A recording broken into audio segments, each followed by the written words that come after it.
Hey guys, and welcome back to the channel. I'm Michelle. And I'm Ken, and today we're here to review and talk about No Hard Feelings. Yeah, starring Jennifer Lawrence. Starring Jennifer Lawrence in a new R-rated comedy. We don't get a lot of these nowadays. Not really. So look, I'm excited to talk about this one. But before we do that, hit the subscribe button if you haven't already. We review movies on this channel. We talk about TV sometimes, and we also do entertainment-based live streams every Monday night. A lot of fun content on this channel revolving around movies and TV. If you like that kind of stuff, hit the subscribe button, and also like the video. Like the video, like she said, and then leave us a comment down below if you watched this movie. It just came out on Blu-ray, and it's also available to rent for I think $4.50 is what we paid for the UHD version. So yeah, it is available to rent right now. It's not on any streaming services or anything like that. But if you've seen it, let us know in the comments section below. So. All right, this movie, No Hard Feelings. What did you think of it? Yeah, I really enjoyed it. I thought it kind of took me back when they still made good comedies. Yeah. It wasn't perfect. Some of the humor didn't land, but that's okay because, you know, not every movie is going to have like every punchline is great and makes you laugh. Yeah, I mean that's what separates a good comedy and just a really great comedy. Right, you know? Right. So I wouldn't say this was great, but it was definitely good, and I enjoyed it. Yeah, and one thing about comedies is that sometimes they're extremely rewatchable, of course, but sometimes you'll rewatch one that a joke that you didn't find funny the first time. Right. Maybe you do like it the second time, the third time. Maybe it grows on you over time. Yeah. But yeah, I enjoyed this movie too quite a bit. It reminded me of the era of great comedies. I wouldn't call this a great comedy. Yeah. But it reminded me of the type of comedies we were getting like post the golden era of comedies for me, which is like the mid-2000s, all the Apatows and Seth Rogens and Steve Carell and all that kind of stuff we got. Paul Rudd, of course. Yeah. Kind of right after that, we started getting movies like Hall Pass and Horrible Bosses, and this was kind of in that league. Good, funny, definitely some humorous parts and gags, but not what I would call a great comedy. Yeah, still really fun though. I would agree with that take. I do have to say though, just seeing Jennifer Lawrence in like interviews and stuff, you can definitely tell that she is a more comedic person. Yeah. And so I feel like this was her time to shine because I don't really know if she's done anything like this before. Nothing that I can think of off the top of my head. I feel like things that she's been in have been more serious, the Hunger Games. She spent the early part of her career doing the big budget. Wasn't she in franchise stuff? The Last House on the Left remake, or? She was not in the Last House on the Left remake. She was in. I feel like she was in another one of those type of movies. Yeah, I can't. I can't remember what the name of it is. I'll have to. I think it's like The House at the End of the Street or something like that. Yeah, maybe that. Yeah. It was probably like The Last House on the Left. I've never seen it. Right. So I definitely think this movie gave her time to shine as far as the comedic, like her doing comedy or whatever. I do think that she's really good at it. I think that she's funny. Again, I've watched her in interviews and stuff, and she just is naturally a funny person and seems like a fun time. And so, yeah, no, I'm with you. I thought she was really good, and like if this is the next phase of her career, because like I said, she's done the big budget stuff. She was in the X-Men movies, as Mystique. She was in the Hunger Games, of course. That was what kind of made her a star. Right. She's done her Oscar movies, so if like she wants to move into R-rated comedy territory, I think she fits in like a glove. I think she did a good job in this movie. Yeah, I mean, going a little bit into the story, you've got this. I'm sure that there's other movies like this, the same kind of plot. But basically, a kid's parents are hiring her to date their son.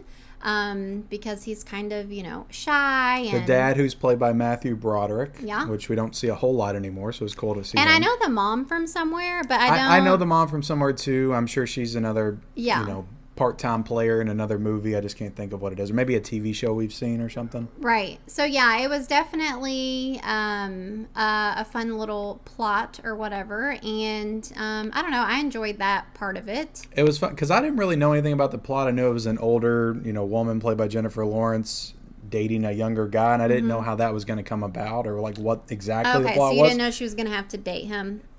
I knew that they were dating or something was going on, but I didn't know the circumstances. So I thought it was kind of a cool take to have the parents involved from the beginning, and they're kind of the ones that brought it on. Right. So I did like that angle, and I thought it was a good setup, and it made it not feel, icky. You watch these movies where like somebody's like 15 years older than the other person, right? And he's of age, like he was like 19 or something. When you watch the trailers, like I thought he was like 15 or 16. I was like, how is this movie getting made? Yeah, he's like 19 going into college, and I think she's like 32 or something like that. Yeah. So it's still, a little inappropriate, I guess. Yeah. But and he just looks, he's a nerdy kid, so he looks a lot younger than 19. But I think that just happens with us now because we're older. We're getting that. So older. Now right? Everybody that's like 19, 20 looks like they're babies to us. Yeah, and I mean, not only was it comedic, it also had some, some serious kind of emotional stuff going on.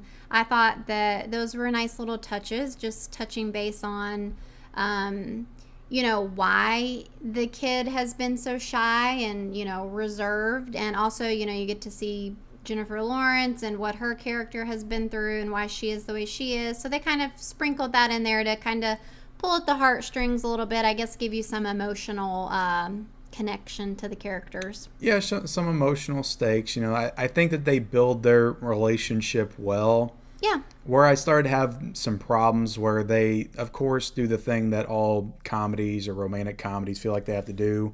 They have to have some kind of thing that sets up a fight between the two of them. Yeah. That leads into the final act. I found this to be it just felt very forced and didn't feel natural. And it felt like it came upon like way too quick. Gotcha. So I had some issues with that. But the way it wrapped up and the way it resolved was fine. Yeah. All in all, I enjoyed it. I gotta say though, spoiler alert, I was not expecting to see Jennifer Lawrence in the nude. That was like so full frontal nudity. And I mean, maybe that's been out there. I'm sure that it has, because I feel like that's worthy of talking about. Yeah, that was so shocking to me. And just the way that it happens. Right. It's like not in a sex scene or anything like that. I'm not going to spoil that part. Right. But it's the way that it happens and how it happens. Makes it even more funny. I'm like, is this even real? Is there like some kind of CGI here? Right. Is that not her body? I'm like, what's going on? Because it's in the dark. Right. So maybe that's like a body double, but I think I heard it actually was her. Gotcha.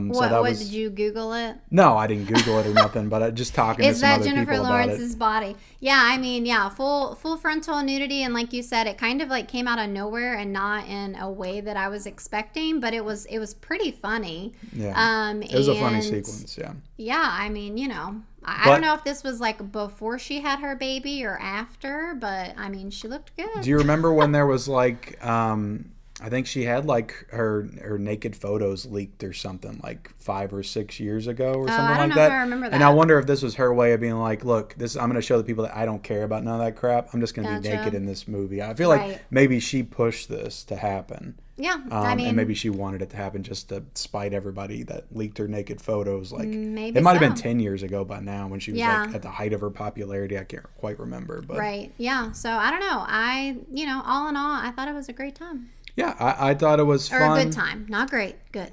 Yeah, it was fun. It did look a comedy's main job is to make you laugh. There were laughs to be had. It was fun, and I miss these type of movies. Yeah. And like I said, this wasn't great, but it was still like a breath of fresh air, and I want more of this stuff. So the director of this movie though is Gene Stupnitsky. Oh. He also directed Good Boys, which came out a few years ago. It's kind of like a younger version of Superbad. With the little boys. We saw that in theaters. Oh, we did? Yeah, we saw it in theaters. I need to see a poster or something. But I thought that movie was okay. I would put this above that one. But yeah, if this guy wants to bring back the R-rated comedy, have at it. But getting into our scores, what would you give this? I'm going to give it a 3.5 out of 5. Okay, I'll give it exactly the same. We're on the same page. 3.5 out of a 5. Perfectly good, fun comedy that I would absolutely recommend. That you rent or whatever. I just recommend that you watch it at some point. But thank y'all for watching our review. Like, comment, subscribe to the channel. Follow all our links down below in the description, and we'll see you next time. Bye.